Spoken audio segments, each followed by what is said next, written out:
परवणी में कि गुरुजी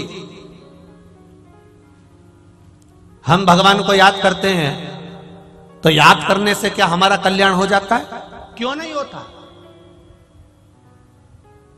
इसका कोई प्रमाण है क्या कि आपने भगवान को याद कर और भगवान फल दे दिए? कोई सांसारिक प्रमाण बताइए। तो हमने कहा क्यों नहीं होता? आप भगवान को याद करोगे तो भगवान आपका कल्याण क्यों नहीं करेगा? कछुआ देखा है आप लोगों ने? बोलो, जम के बोलो जरा। देखा है? कछुए की जो धर्म पत्नी होती है कछुवी, पानी में रहती है, अंडा देती है रेत के ऊपर। पानी में कछुवी कभी अंडा नहीं देती। कछुवी अंडा देती है तो रेत पर देती है। और एक बार अंडा देने के बाद में कछुवी कभी उस अंडे के पास नहीं जाती, कभी नहीं जाएगी। एक बार अंडा देने के बाद में कछुवी उस अंडे के पास में नहीं जाएगी, पानी में रहेगी, दूर रहेगी। बस कछुवी उस अंडे को याद करती रहती है, पानी में स्मरण करती रहती है, और वो अंडा पक जाता है और उस अंडे में से बच्चा बाहर निकल जाता है, मात्र स्मरण करने से।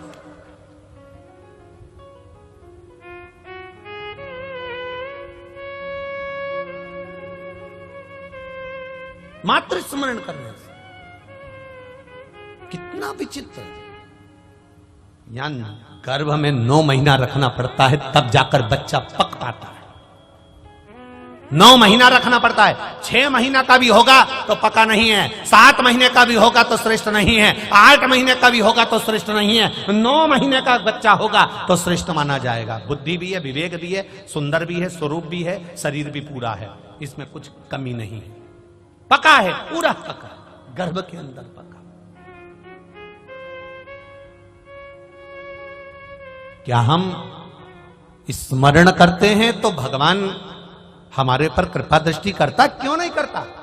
कछुवी अंडा देने के बाद उसके पास में 8 महीना, 7 महीना, 6 महीना, 5 महीना, 4 महीना नहीं जाती, याद करती रहती है तो भी अंडा पक जाता है, तो भी अंडा पक जाता है।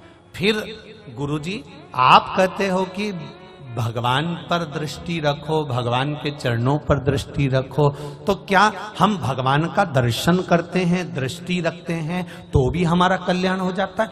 क्यों नहीं होता? क्यों नहीं होता?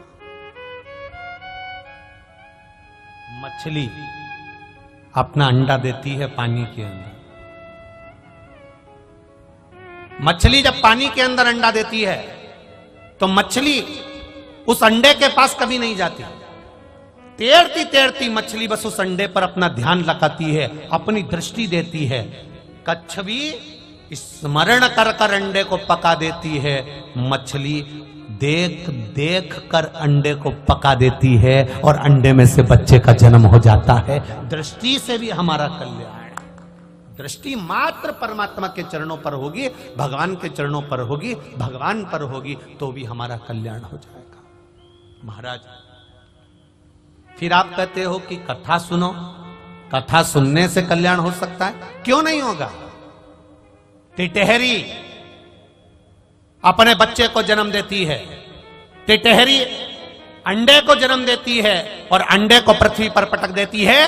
टिटहरी उस अंडे के पास में कभी नहीं आती। टिटहरी बस एक काम करती है, आकाश में उड़ती है और चिल्लाना चालू कर देती है। इतनी चिल्लाती है, इतनी चिल्लाती है कि टिटहरी के शब्द से अंडा पक जाता है, उसका बच्चा जन्म ले लेता है। उसी तरह भगवान की कथा जब होती है, हम सुनते हैं, गर्जना होती है, शब्द निकलते हैं, मंदिर में घंटियां बजती है, घंटाल बजते हैं, उसके शब्द जब निकलते हैं तो हम जैसे जीवों का कल्याण अपने आप हो जाता है। ये शब्द की गर्जना।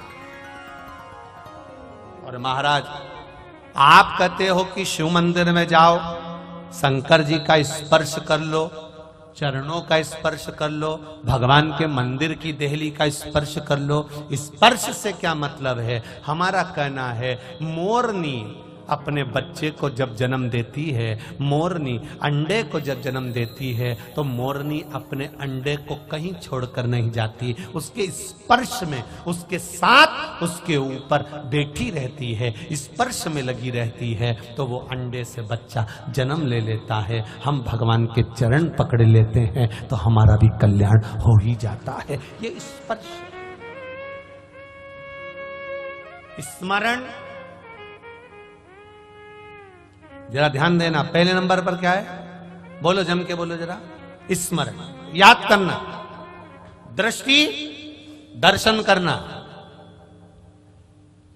भगवान का दर्शन। शब्द, कथा सुनना, बोलना। और चौथे नंबर पर है स्पर्श।